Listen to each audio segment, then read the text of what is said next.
Isang maganda at mapagpalang gabi po muli sa inyo pong lahat. Welcome sa atin pong online midweek service dito pa rin po sa Hope Center Church. Kamusta po kayo? At patuloy ko po kayong binabati saan man po kayo ngayon sa mga oras pong ito. Mapagpalang gabi sa inyo pong lahat. Atin na po na i-invite ang atin pong mga kapamilya, kaibigan upang mapakinggan po natin ang salita po ng Panginoon sa gabi pong ito. Ipagpapatuloy po natin ngayon ang pinag-usapan po natin nung nakaraan pong Wednesday sa atin pong midweek service na ang pamagat nun ay mga dapat tandaan sa pagbibigay. No? Last part na po ito ng atin pong pinag-usapan last week. So may tatlo po tayong pinag-usapan nung nakaraan na mga dapat nating tandaan sa pagbibigay. Una, dapat nating tandaan na ang Diyos ang nagmamay-ari ng lahat po ng bagay. Pangalawa, ang tao ay tagapangasiwa lamang. Hindi tayo ang may-ari ng anumang meron tayo sa mundo pong ito. Tayo po'y katiwala lamang, tagapangasiwa lamang.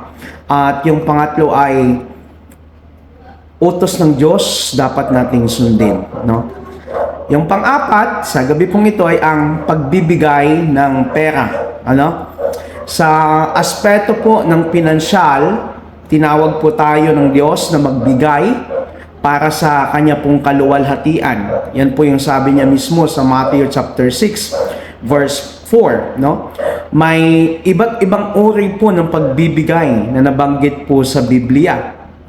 Itong tatlong uri ng pagbibigay ay dapat ginagawa po ng lahat ng mga anak po ng Diyos.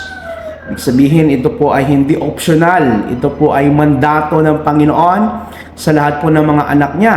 Okay? So, pag-uusapan muna natin yung tatlo pong itong uri ng pagbibigay. Una, yung pagtulong po sa mahihirap. No? Pagtulong po sa mahihirap, sabi po sa Matthew chapter 6, verses 2 to 3, kaya nga, kapag nagbigay kayo o nagbibigay ka ng limos, huwag mo nang ipag-ingay pa gaya ng ginagawa ng mga mapagkunwari sa mga sinaguga at sa mga lansangan upang sila'y purihin ng mga tao. Tandaan ninyo, tinanggap na nila ang kanilang gantimpala.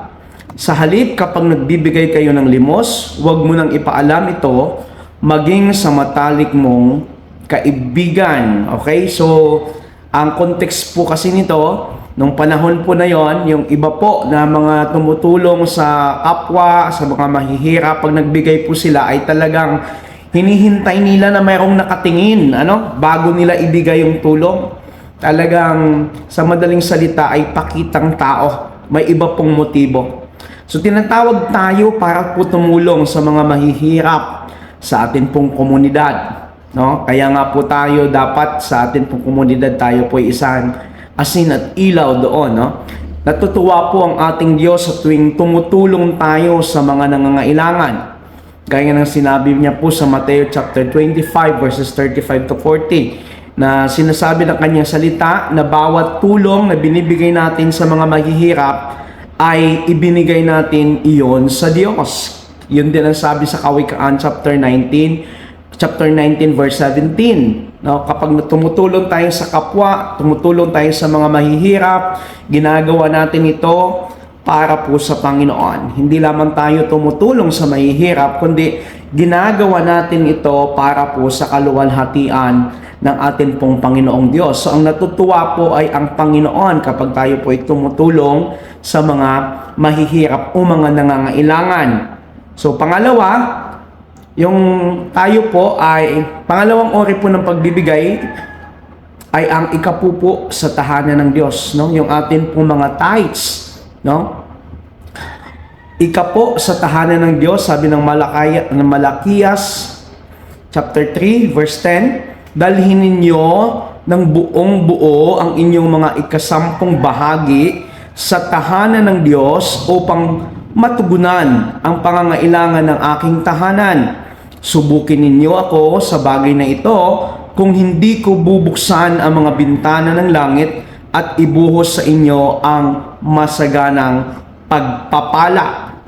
Ito po ay kautusan o utos mismo ng Panginoong Diyos Una, doon po sa mga Israelita. Pangalawa, sa atin po na mga anak ng Diyos sa panahon natin ngayon. Hindi po naputo lang ito sa panahon ng Israelita. Tayo po'y naniniwala na maging hanggang ngayon ay hindi po pinagbawal, hindi po pinahinto ng Panginoon ang pagbibigay po ng ikapo o ng tithes.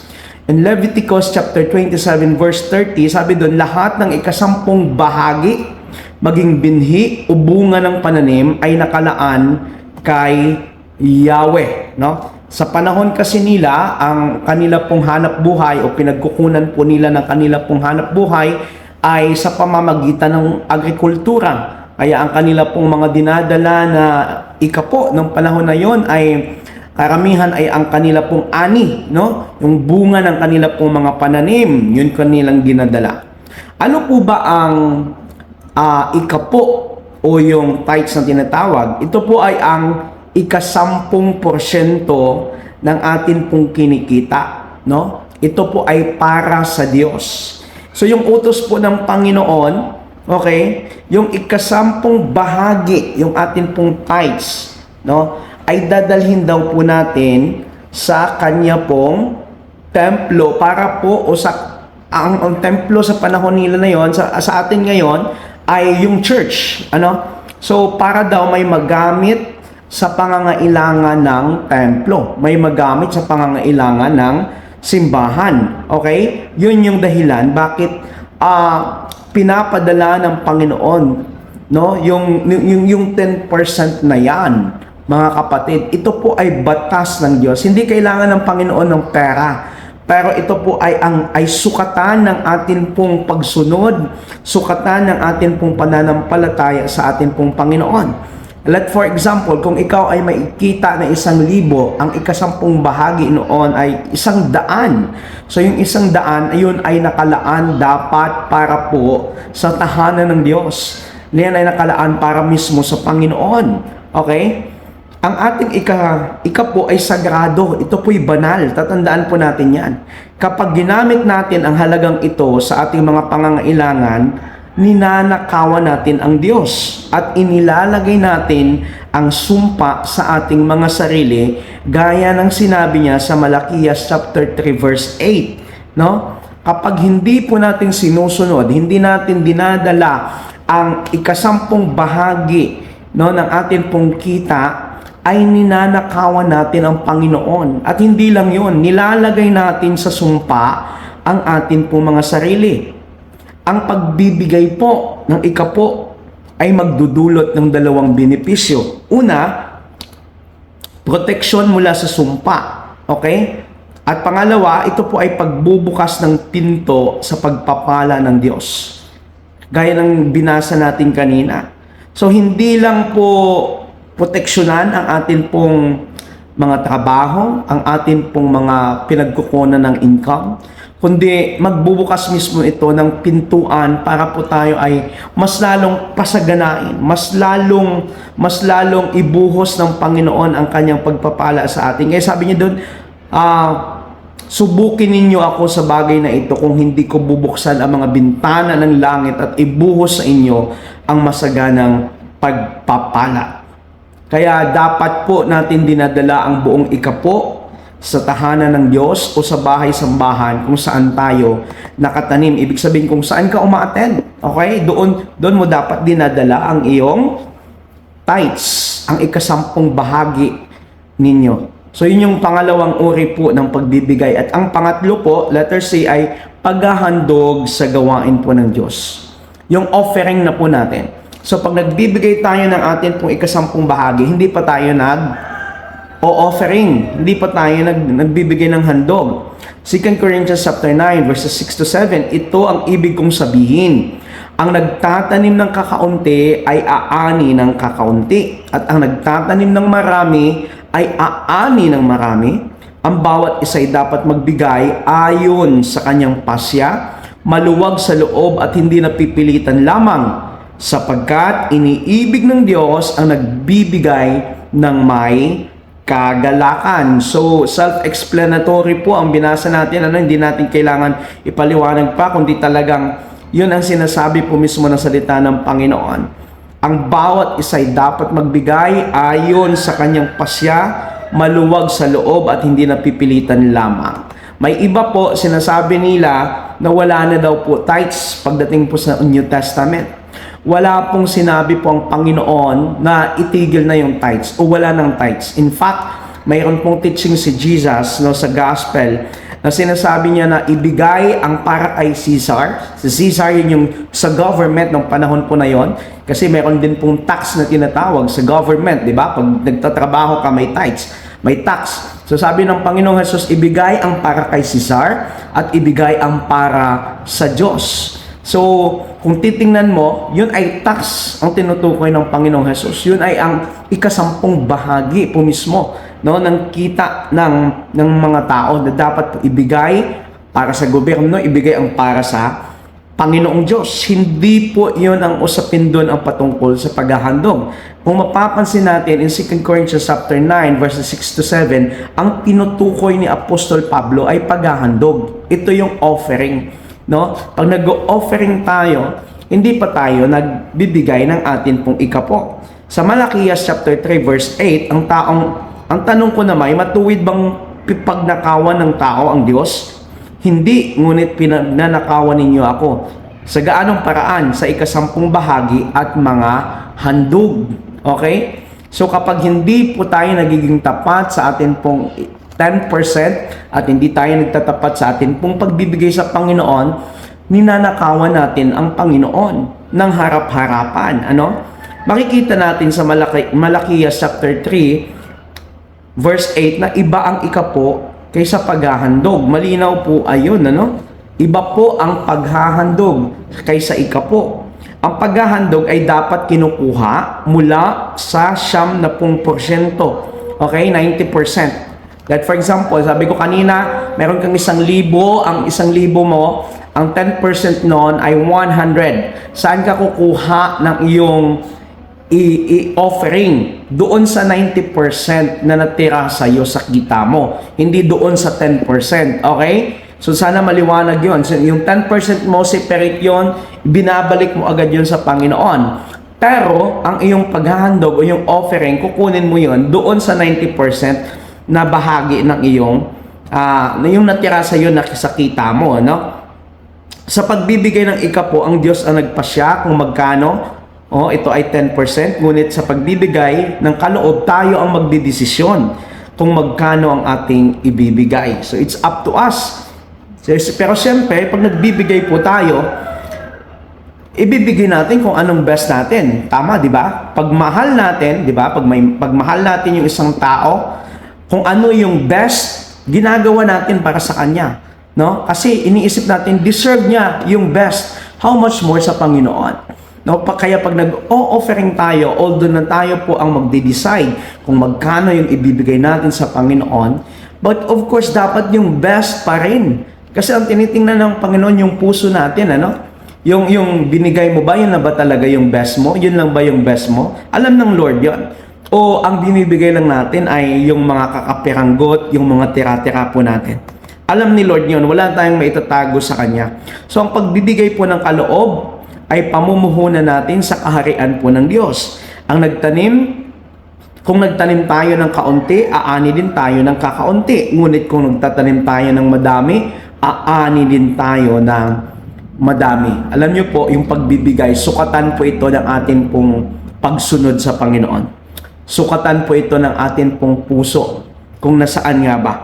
Tayo po ba after doon tayo po ba ay ini-expect ba natin na pag nagbigay tayo ay kailangan ibalik agad ng Panginoon din sa atin? Yun ba ang motibo ng ating puso? O nagbibigay tayo dahil mahal natin si Lord? So dapat nagbibigay tayo dahil mahal natin si Lord. Kapag nagbigay tayo ng ating ikapo, hindi pa talaga tayo nagbibigay sa Diyos, ibinabalik lang natin ang para sa Kanya. Ngunit sa pagkakaloob, ibinibigay natin sa Diyos kung ano ang nasa atin.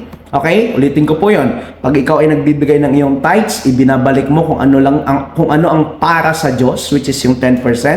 Pag ikaw ay nag-o-offering o nagbibigay ng handog, nagbibigay ikaw, kung ano yung ayon sa iyong kalooban. Okay?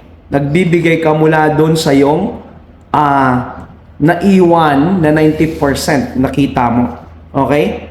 So, sabi dito, ang ika po ay dapat binibigay lamang sa ating lokal na simbahan, ngunit ang kaloob ay maaaring ipagkaloob sa kahit saang gawain ng Diyos ayon sa udyok ng banal na Espiritu sa atin. So yung tithes ay dapat binibigayan sa kung saan ka nagcha-church, local church mo. Okay, yung Hope Center, yung local church, kaya doon mo dapat dinadala ang yung ika po. Ang kaloob ay kahit saan pwede kang magkaloob. Okay? Kung saan may gawain at umatin ka, no? Pwede kang magkaloob. Maaari din nating ibigay ang ating kaloob kasama ang ating ikapo sa ating lokal na iglesia. Ang pagbabayad ng ikapo ay hindi sapat. Kailangan din natin ibigay ang ating mga kaloob sa Panginoon. Okay? So malinaw po yan mga kapatid, no? Yung tatlong uri po ng pagbibigay na inaasahan ng Panginoon mula sa atin po bilang mga anak niya o mananampalataya. Una, yung pagtulong sa mahihirap. Pangalawa, yung ikapo sa tahanan ng Diyos. At yung pangatlo ay yung paghahandog sa gawain po ng Diyos. Pang-apat po na dapat nating tandaan pagdating po sa pagbibigay, okay, yung mga alituntunin. Okay? Paano ba dapat tayo magbigay? Ano ba yung mga alituntunin, requirements para po tayo ay magbigay? Una, magbigay ng may kagalakan. Gaya ng sinabi po ng 2 Korinto chapter 9 verse 7. Ang bawat isa ay dapat magbigay ayon sa kanyang pasya, maluwag sa loob at hindi napipilitan lamang. Sapagkat iniibig ng Diyos ang nagbibigay ng may kagalakan. So dapat ito po ay maluwag sa atin pong puso, sa atin pong loob. Hindi po tayo dapat pinipilit. Wala sa pilitan. No? Sapagkat, sabi doon, iniibig ng Diyos ang nagbibigay ng may kagalakan. So dapat nagbibigay tayo maluwag sa dibdib, maluwag sa puso, no? Sapagkat iniibig po ng Diyos ang nagbibigay ng may kagalakan. Hindi yung nagbibigay ka, nakasimangot ka. Nagbibigay ka, atras abante ka pa, Bibigay ko ba to o hindi? Ibibigay ko ba to o hindi? So, dapat nagbibigay tayo ng mayroon pong maluwag sa dibdib, at mayroon pong pag-ibig dapat. Pangalawa, magbigay ng may pananampalataya, kagaya ng sabi po ng Hebrew chapter 11 verse 4, dahil sa pananampalataya sa Diyos, si Abel ay nag-alay ng mas mabuting handog kaysa inihandog ni Cain. Kaya naman, si Abel ay kinilalang matuwid nang tanggapin ng Diyos ang kanyang handog.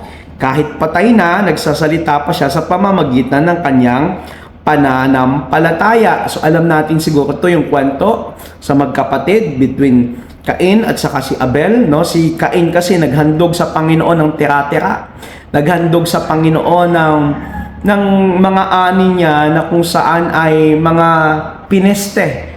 Okay? Hindi yun yung pinakamainam na handog ang binigay niya sa Panginoon. Ngunit itong si Abel ay binigay niya kung ano yung best niya.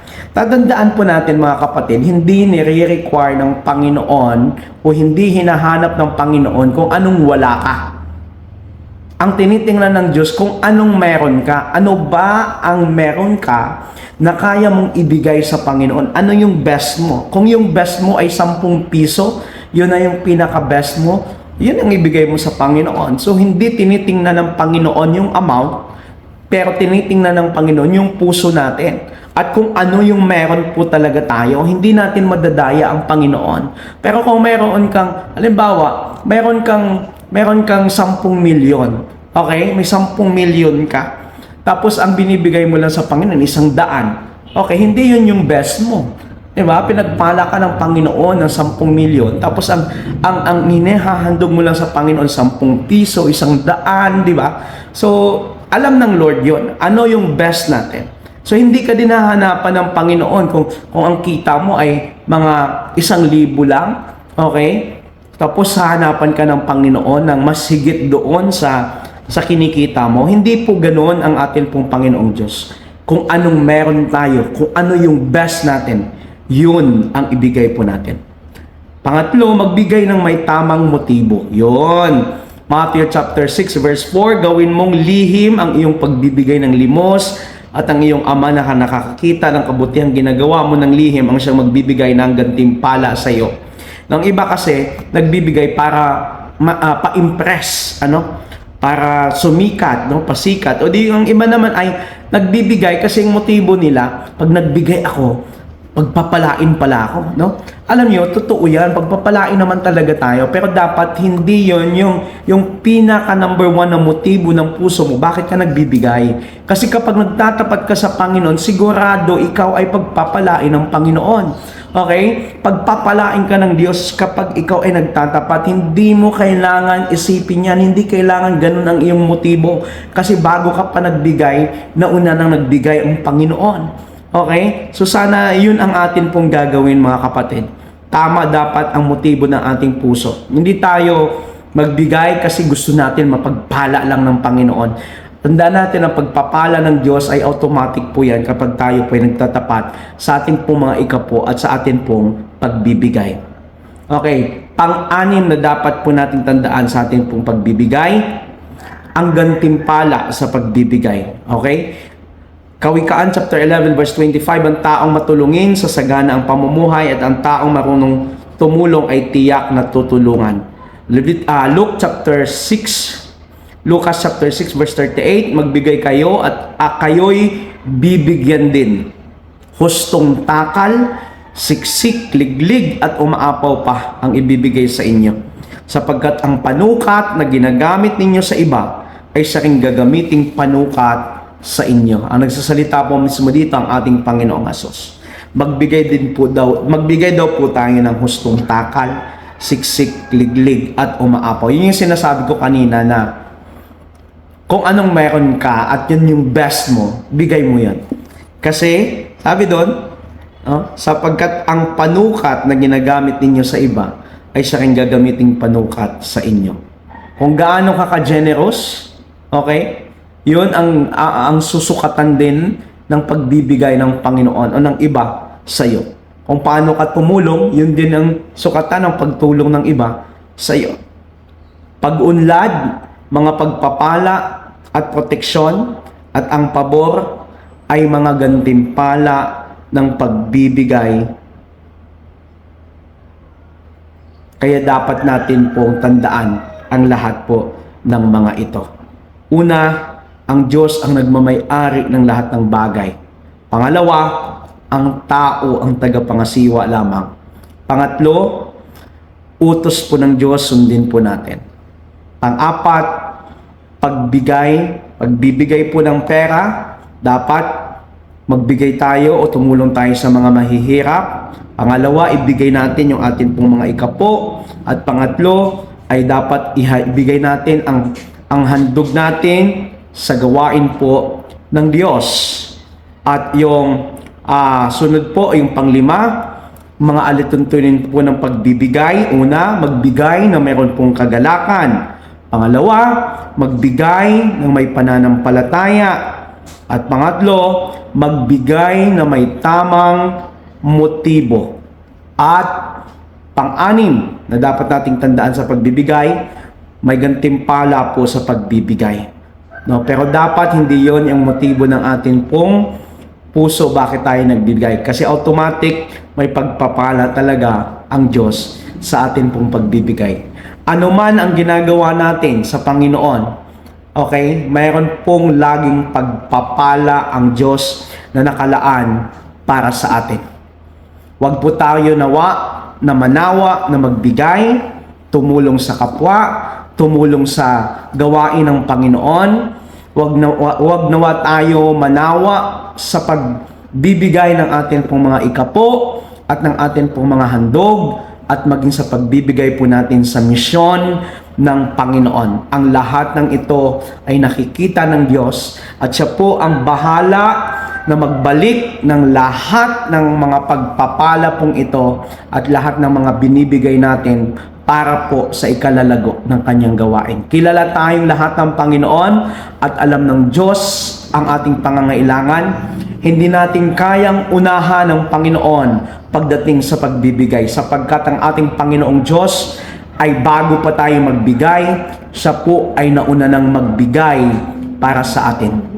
Mga kapatid, Nawa ay naging malinaw sa bawat isa po sa atin ang salita po ng Panginoon sa mga oras pong ito sa atin pong pagbibigay. Huwag nawa tayo na maging madamot sa pagbibigay po natin sa atin pong Panginoon. Nawa ay patuloy po natin na ibigay kung ano ang nararapat para sa Panginoon. Huwag tayong manawa sa atin pong pagbibigay sa Panginoong Diyos, sapagkat mayroon po laging gantimpala ang Panginoon sa lahat ng mga nagtatapat sa Kanya sa ating pagbibigay. Manalangin na po tayo. Panginoon, marami pong salamat sa iyo sa gabi pong ito. Salamat po at patuloy mo kaming tinuturuan, pinapaalalahanan sa mga bagay na dapat naming matutunan at mga bagay na dapat naming ginagawa bilang mga anak mo, O Diyos. Salamat po sa paalala ng iyong salita. Salamat sa pagtutuwid. Salamat sa pagpapalago sa amin bilang mga anak mo, bilang mga disipulo mo. Ang amin pong pagsunod sa pamamagitan ng pagbibigay ay isa pong palatandaan ng amin pong pag-ibig sa iyo at ng amin pong pananampalataya sa iyo. Hindi po pwedeng sinasabi naming iniibig ka namin, pero hindi kami nagbibigay. Hindi po pwedeng iniibig ka namin, pero hindi kami willing na magbigay, Panginoon. Lord, salamat dahil ikaw ang unang nagbigay. Ibinigay mo ang iyong buhay para sa ikaliligtas ng sangkatauhan. Lord, thank you. Thank you sa iyong handog, sa iyong buhay na inihandog, inialay para sa amin. Salamat. Salamat sa iyo, Panginoon. Yung mga nahihirapan na magtiwala sa iyo sa pamamagitan ng kanila pong pagbalik, ng kanila pong mga ikapo, at ng kanila pong pagbibigay ng handog para sa iyong gawain, Lord, i-convict mo kami. Tulungan mo kaming manampalataya, dakilang Diyos. At tulungan mo kaming sumunod sa iyong utos, Panginoon. Salamat po sa iyo, Ama. Patuloy namin pinagkakatiwala sa iyo. Dalangin ko ang lahat ng mga pangangailangan ng mga anak mo sa gabi pong ito. Ipagkaloob mo, Panginoon, yung bawat mga pangangailangan ng mga anak mo, material man ito, ano pa man, dakilang Diyos. Dalangin ko din yung kagalingan na nagmumula sa iyo para sa lahat ng mga may sakit, maging si Nanay Belinda Carag, Panginoon, na may karamdaman, mayroon pong pilay sa kanya pong balakang. Dalangin ko, O Diyos, na ikaw ang humipo sa kanya pong buong katawan, kanyang balakang na may karamdaman, at maging humilom, Panginoon, yung pilay na ito in the name of Jesus. In the name of Jesus, patuloy kaming nananampalataya, Panginoon, na ikaw ang Diyos na nagpapagaling noon, ngayon at magpakailanman. Salamat po sa iyo, O Diyos, at sa lahat pa ng mga may sakit, pagalingin mo ang bawat isa, Panginoon. Thank you so much, God. Pagpalain mo ang bawat isa. Increase mo, Panginoon, ang mga income at yung mga trabaho ng mga kapatid ko, mga negosyo, pagpalain mo. Magpo-promote ka, Panginoon, ang mga anak mo, dakilang Diyos. Lalong-lalo na yung mga nagtatapat sa iyong gawain, nagtatapat sa kanila pong pagbibigay ng kanilang ikapo at pagbibigay sa iyong gawain, dakilang Diyos. Salamat po sa iyo, Ama. Maging yung mga kapatid ko, Panginoon, na nag-decide, nag-commit na maging kabahagi ng misyon na pinagkatiwala mo sa iyong lingkod, Panginoon. Lord, pagpalain mo sila. Pagpalain mo sila, Panginoon. Salamat po sa iyo, O Diyos. Pinagkatiwala namin sa iyo ang lahat. Sa pangalan ni Jesus. Amen. Amen. Huwag muna kayong umalis. Meron lang tayong announcement. Tayo na po ay mananalangin muli para sa pangwakas nating panalangin. Dakilang Diyos, kami po ay nagagalak dahil po sa salita mong aming napakinggan at sa iyong paalala sa gabi pong ito. Tulungan mo kaming lakaran ng lahat po na aming napakinggan na salita mo. Hindi lamang ito mananatili sa aming mga tenga, kundi sa buhay namin, Panginoon. Thank you, God. Salamat sa iyong banal na presensya sa gabing ito. Bigyan mo kami ng magandang kapahingahan sa gabi pong ito, Panginoon. Sa araw ng bukas muli mo kaming gasingin na mayroong kasiglahan at kagalakan sa aming mga puso na harapin ang panibagong hamon at buhay sa araw ng bukas. Salamat po sa iyo.